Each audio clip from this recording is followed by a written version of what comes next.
American ISIS fighter says war on Islam has made U.S. more vulnerable to attack in video message to Donald Trump. ISIS has claimed Donald Trump's war against Islam is making the U.S. more vulnerable to terror attacks while calling for further atrocities. In a propaganda video released on Wednesday, an African-American ISIS fighter using the war name Abu Salih al-Amriki delivered a message to the president.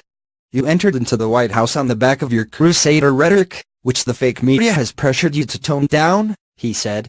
"Your feelings and hatred towards Islam has already been revealed. You are now witnessing your fake victory. Your war against Islam has only made your homeland more vulnerable and your society is cracking into chaos." The American ISIS fighter, whose true identity was not immediately known, was shown attaching a prosthetic leg and walking on crutches amid the ruins of buildings that appear to have been hit by airstrikes. Wearing battle fatigues and carrying a pistol, he repeated calls for ISIS supporters to rise and strike the kuffar, disbelievers, and claimed the ISIS flag would be raised over the White House.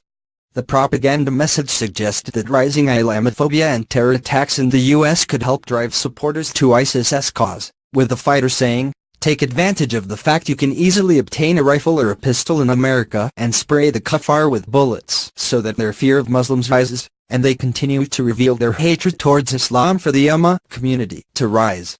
ISIS has continually sought to exploit political tensions across the West to fuel its narrative of holy war between its supporters and anyone, including Muslims, who oppose its brutal interpretation of Sharia law.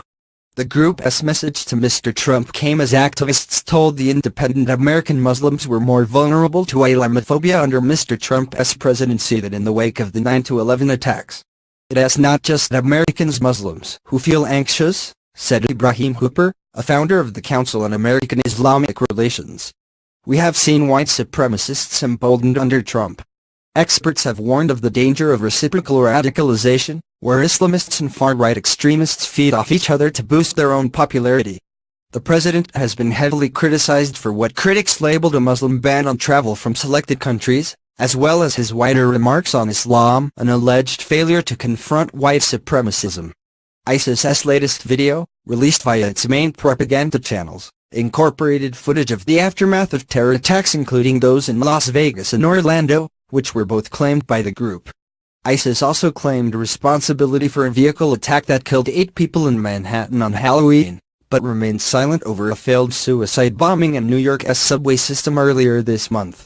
Investigators said the suspect, Akadullah, had been radicalized by materials including ISIS propaganda from 2014 onwards and had watched a video instructing supporters unable to travel to the group's territories to carry out attacks at home.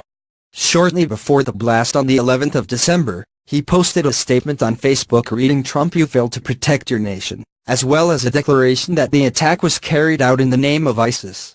As the terrorist group's self-declared state in Syria and Iraq has dwindled, it has been increasing its calls for attacks around the world, issuing detailed guidance on how to obtain firearms, make bombs or use knives and vehicles to inflict mass casualties.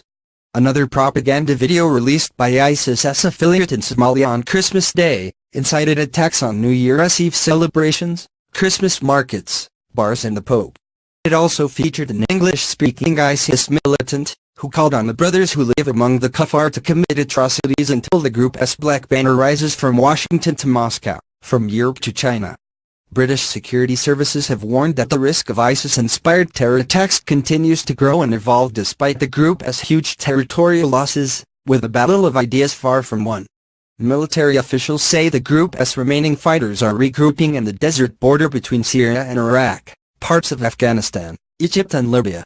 On Wednesday, U.S. Central Command said there had been a series of raids targeting cave networks used by ISIS militants in Syria's Hamad Desert.